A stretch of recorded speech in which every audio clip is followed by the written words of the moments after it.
Assalamualaikum warahmatullahi wabarakatuh. Saya Musliar Kasim dari segenap Sivitas Akademika Universitas Baitur Rahmah. Di tempat saya berdiri dalam Masjid Baitur Rahmah, saya menyampaikan selamat memasuki bulan suci Ramadan tahun 1443 Hijriah. Mari kita laksanakan puasa dengan sebaik-baiknya, termasuk amalan-amalan yang mengiringinya. Di antaranya membaca Al-Quran, melaksanakan tadarus, termasuk juga menyantuni anak yatim dan orang-orang yang kurang beruntung secara ekonomi. Mudah-mudahan dengan kepedulian kita kepada mereka, mereka merasakan nikmatnya menjadi seorang Muslim yang baik. Mudah-mudahan setelah melaksanakan puasa 1 bulan penuh, keimanan kita bertambah, keislaman kita semakin kokoh, sehingga bisa kita implementasikan kegiatan yang sudah kita laksanakan pada bulan Ramadan dalam kehidupan kita sehari-hari. Selamat berbuka setelah beduk berbunyi pada setiap hari. Demikian saja. Billahi taufiq wal hidayah. Assalamualaikum warahmatullahi wabarakatuh. Assalamualaikum warahmatullahi wabarakatuh. Alhamdulillahi rabbil alamin. Assalatu wassalamu ala asrafil anbiya'i wal mursalin wa ala alihi wa ashabihi ajmain. Para pemirsa yang dimuliakan Allah, kembali kita bersyukur kepada Allah atas segala karunia-Nya. Salawat dan salam untuk Nabi kita Muhammad sallallahu alaihi wasallam. Tema kita kali ini tentang istiqamah. Istiqamah itu arti sederhananya konsisten, continue, menjaga amal secara permanen, secara berkelanjutan, secara terus-menerus, rutin. Itulah yang disebut istiqamah. Ada orang baca Quran 1 ayat tiap hari, itu namanya istiqamah. Kalau ada orang baca Quran sekali setahun saja walaupun khatam, tidak disebut istiqamah. Istiqamah itu melakukan amal secara rutin, permanen. Ada orang bersedekah setiap hari 2.000, tapi setiap hari sampai hari meninggal, itu namanya istiqamah. Ada orang bersedekah insidental saja tapi besar. Nabi pernah ditanya, ya Rasulullah, ayyul a'mal ahabbu ilallah? Apakah amal yang paling dicintai oleh Allah? Apa amal yang paling dicintai oleh Allah? Jawaban Nabi, adwamuha wa in qallat. Amal yang kecil, sedikit, tapi dikerjakan secara rutin, terus menerus. Jadi amal yang kecil, yang sedikit, tapi dilakukan secara permanen. Itu yang paling dicintai Allah. Ada orang baca Quran sekali setahun khatam. Ada orang baca Quran tiap hari 1 ayat. Kalau 1 ayat setahun kan 365 jumlah ayatnya. Kalau khatam kan 6.000 ayat. Kan banyak yang khatam daripada yang baca 1 tahun yang 1 ayat. Tapi Allah lebih cinta pada orang yang baca 1 ayat 1 hari secara rutin ketimbang orang yang menghatamkan 1 Al-Quran sekali setahun. Kenapa? Karena yang dicintai Allah itu konsistensinya, istiqamahnya itu. Ada orang bersedekah 2.000 tapi rutin setiap hari 2.000. Ada orang bersedekah sekali setahun itu 100 juta. Tentu nominal 100 juta lebih besar daripada yang 2.000 per hari. Kalau 2.000 per hari ya paling sekian juta, tidak sampai 100 juta. Tapi Allah lebih cinta yang 2.000 per hari ini, walaupun kecil nominalnya kalau ditotalkan. Kenapa? Adwamuha. Dia melakukannya secara permanen, secara terus-menerus, secara kontinu. Dan ini amal yang paling dicintai oleh Allah. Ayat yang memuji orang-orang yang istiqamah ini, di antaranya pertama surat Fussilat, ayat 30. Apa kata Allah? Innal ladzina qalu rabbunallah summa istaqamu tatanazzalu alaihimul malaikatu alla takhafu wala tahzanu wa abshiru bil jannati allati kuntum tu'adun. Sesungguhnya orang-orang yang beriman, yang berkata Allah Tuhan kami, lalu mereka istiqamah dalam satu amal. Dia beriman, syaratnya beriman. Dia istiqamah dalam satu amal. Maka saat kematiannya datang, kata Allah, para malaikat turun menghiburnya. Jangan kau takut, karena kematianmu tidak akan sakit. Jangan kau sedih, karena tempatmu lebih baik. Wa absyiru bil jannah, dikabarkan kepadanya, diperlihatkan kepadanya sorga yang dijanjikan untuknya. Itulah hebatnya istiqamah. Orang kalau ada dia istiqamah, dia beriman syaratnya, tapi dia melakukan amal yang kecil tadi. Misalnya bersedekah 2.000, rutin setiap hari dia sedekah 2.000. Dia baca Quran 1 ayat atau 2 ayat atau 10 ayat, tapi rutin setiap hari sampai nanti dia meninggal dunia. Itu amal dia. Atau dia salat sunat ya 10 rakaat setiap hari, 10 rakaat salat sunat. Pokoknya dia mampu menjaga konsistensi amalnya. Saat kematiannya datang, kata Allah, turun malaikat menghiburnya. Kata malaikat, jangan kau takut, matimu tidak akan sakit. Jadi ada mati yang paling enak. Ada orang yang merasakan mati yang enak. Siapa? Yang istiqamah dalam satu amal. Karena begini, para hadirin, mati itu menyakitkan. Ya, betul. Karena itu malaikat yang datang itu 2. Ada wan nazi'ati gharqa, ada wan nasitati nasta. Ada malaikat yang mencabut nyawa dengan kasar, namanya wan nazi'at. Tapi ada malaikat yang mencabut nyawa dengan lembut, namanya wan nasitat. Saking lembutnya dia tidak merasakan nyawanya dicabut. Yang kasar tadi sakitnya minta ampun.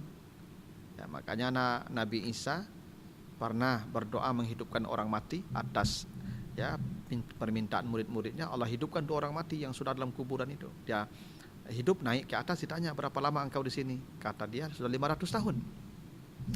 Dia sudah 500 tahun mati. Apa yang kau rasakan selama 500 tahun? Kata dia, sakit mati belum hilang. Coba, sakitnya mati itu. Sudah 500 tahun sakitnya belum hilang. Sakit kan? Kalau yang mencabut wan naziat. Tapi ada yang cabutnya wan nasitat, lembut, enak. Ya. Siapa mereka yang merasakan enak mati itu? Orang beriman yang istiqamah dalam satu amal. Orang beriman yang istiqamah. Kalau para hadirin ingin matinya enak, amalnya begitu, istiqamah. Cari amal kecil, tapi permanen ya, jangan tinggalkan sampai mati. Ya, insya Allah matinya nikmat. Ya. Itu janji Allah begitu. Ya. Dan dia tidak akan bersedih. Kalaupun mati dia gembira. Makanya disebutkan di surat apa? Ali Imran ya, 169 sampai 170. Ketika dia mati, farihina bima atahumullah min fadli. Mereka bersuka cita, bergembira ketika matinya. Karena Allah berikan karunia-karunia yang banyak ketika dia berada di alam barzah itu. Syaratnya apa? Dia istiqamah. Bahkan diperlihatkan kepadanya sorga. Ya, diperlihatkan sorga kepadanya sebelum dia nyawanya dicabut. Jadi ketika ini samalah seperti dulu ya. Waktu anak laki-laki kita waktu di khitan, disunat dulu. Itu kita dendangkan, diarak-arak ya. Nanti dihibur, ada tontonan segala macam itu, ada permainan, tiba-tiba aja udah diputusnya. Ya begitulah kira-kira nyawa kita dicabut ketika kita istiqamah, dipertontonkan sorga. Ketika kita sedang asik menonton sorga itu, nyawa kita ditarik dan kita tidak merasakannya. Itu janji Allah pasti begitu. Ya kalau dia istiqamah. Tapi istiqamah ini bukan hanya dalam pengertian amal yang aktif ya. Jadi amal itu ada yang aktif, ada yang pasif. Dua-duanya bisa istiqamah. Kalau kita baca Quran, salat sunat, sedekah, itu namanya amal yang aktif. Tapi ada amal pasif. Apa tuh amal pasif? Sabar. Sabar itu amal pasif dan pahalanya lebih besar. Ya, kata Allah di surah Az-Zumar ayat 10 itu, innama yuwaffas sabiruna ajrahum bighairi hisab. Orang yang bersabar pahalanya unlimited. Sabar itu amal itu, tapi pasif, menahan.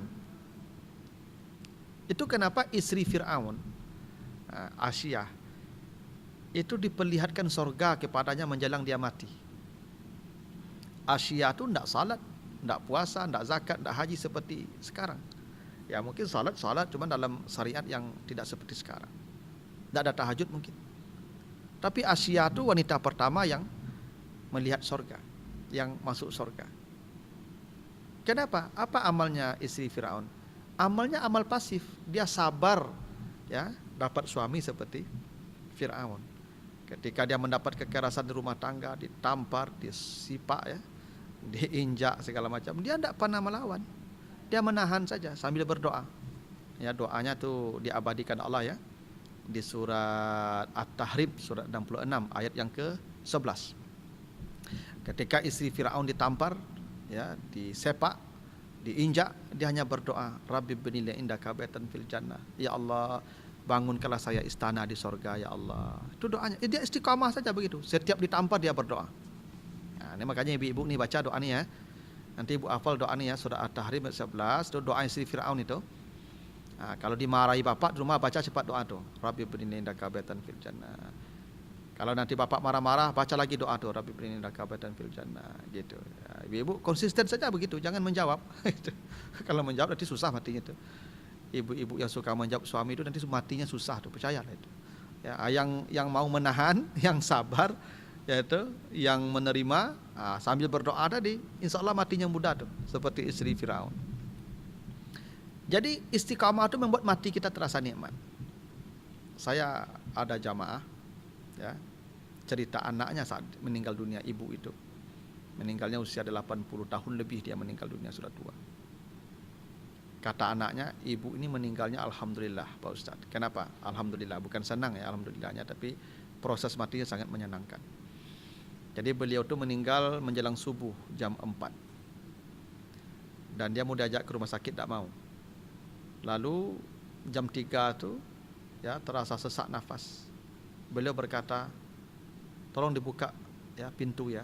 Jam 3 pagi, tolong dibuka pintu. Anaknya kaget, kenapa buka pintu, mah? Ini kan tengah malam. Itu ada tamu serombongan datang. Masya Allah, ya. Tamu serombongan di luar katanya. Suruh dia masuk. Anaknya kaget, mak, ini kan tengah malam, mak. Tidak ada tamu, tidak ada orang. Kata emaknya, ya bukalah pintu tuh, nak. Dia di luar tuh ramai-ramai itu. Suruh dia masuk. Akhirnya anaknya buka pintu. Setelah buka pintu, apa kata ibu tadi? Matikan lampu semua. Apa hidupkan lampu semua? Kenapa dihidupkan lampu, mak? Ya tamu kita sedang duduk di rumah, masa kita, ya, gelap.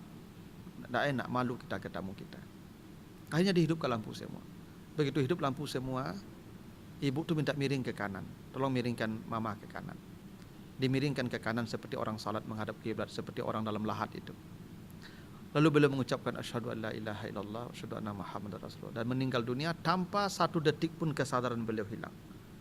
Dan kata anak-anak beliau, Pak Ustadz, ibu ini sejak beberapa tahun yang lalu selalu menghatamkan Quran setiap 3 hari. Itu amal beliau. Bertahun-tahun beliau menghatamkan Quran setiap 3 hari. Apa artinya itu? 1 hari 10 juz dia baca. Karena memang tidak ada suami lagi, tidak ada urusan dunia lagi. Baru saya ingat ayat ini, betul.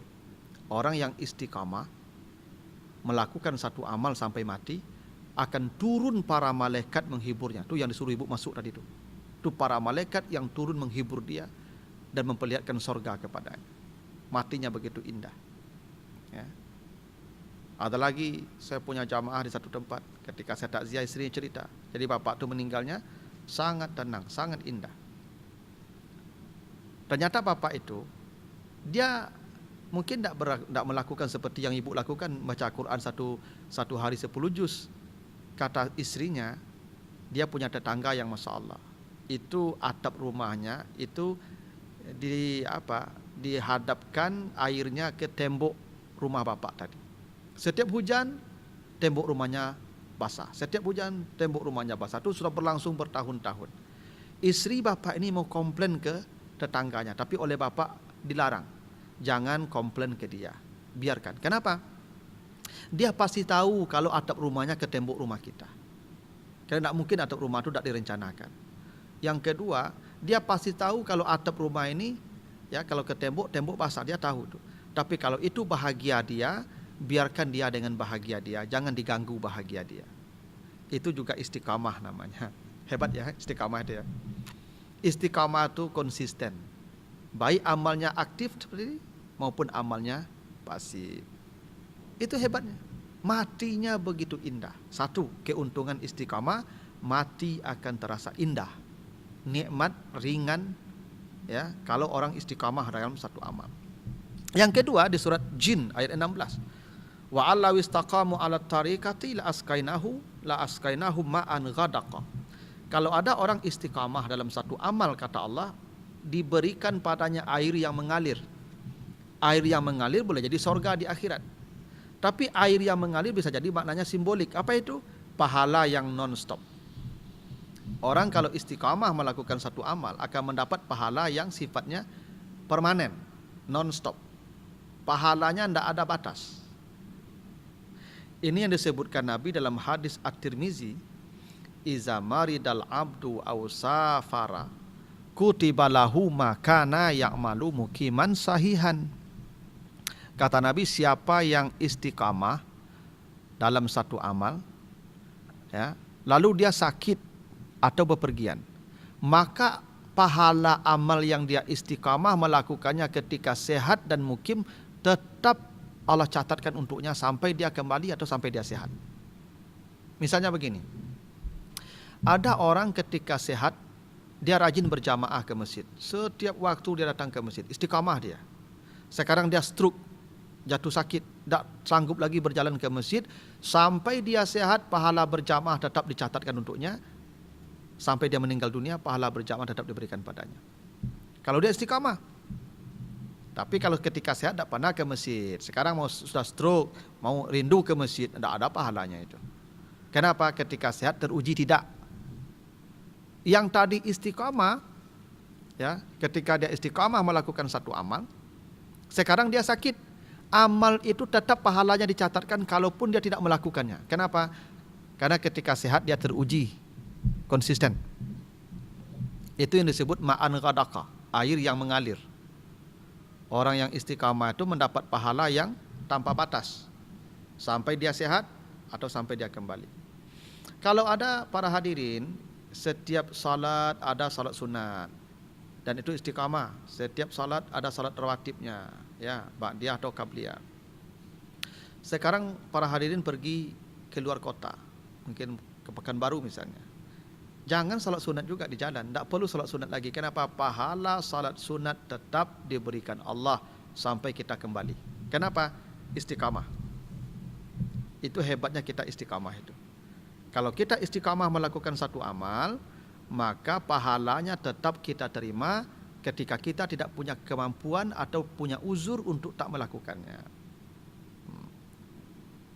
Kalau ada orang rajin bersedekah, ketika kaya dia bersedekah. Ketika kaya dia bersedekah, konsisten dia bersedekah. Sekarang dia jatuh miskin, maka pahala bersedekah tetap diberikan kepadanya sekalipun sekarang dia tidak bersedekah lagi. Kenapa? Istiqamah ketika kaya. Itu kenapa kata Nabi, ightanim khamsan qabla khamsin. Gunakan sebaik-baiknya waktu yang 5 sebelum datang waktu yang 5. Di antaranya apa? Sihatika qabla maradika. Waktu sehat sebelum sakit. Kalau kita beramal di waktu sehat dan itu amal konsisten, ketika sakit kita tinggal terima pahala lagi, tanpa harus berbuat lagi amal itu. Kenapa? Istiqamah yang membuat pahalanya tetap mengalir. Tapi ketika sehat tidak pernah melakukan sesuatu, sekarang sakit ingin melakukannya, tidak mungkin, tidak dapat itu. Ghinaka qabla fakrika, kayamu sebelum miskin. Ada orang kaya pelit, sekarang jatuh miskin, tak ada pahala ketika dia ingin bersedekah. Tapi ada orang kaya, dia rajin bersedekah, sekarang jatuh miskin, tetap pahala terima walaupun dia tidak bersedekah lagi. Kenapa? Dia konsisten ketika dia kaya. Begitu juga, ya, faragaka qabla sughlika, waktu senggang sebelum datang waktu sibuk. Ada orang waktu senggang, ya, dia istiqamah baca Quran. Sekarang dia jadi pejabat, udah sibuk, jadi gubernur, jadi menteri, ya, jadi presiden, urusan terlalu banyak. Dah sempat baca Quran, tetap pahala baca Quran diterimanya. Kenapa? Waktu senggang dulu dia gunakan untuk baca Quran. Istiqamah itu membuat dia tetap menerima pahala. Sekarang dia sibuk ngurus yang lain, ya. Itulah hebatnya istiqamah.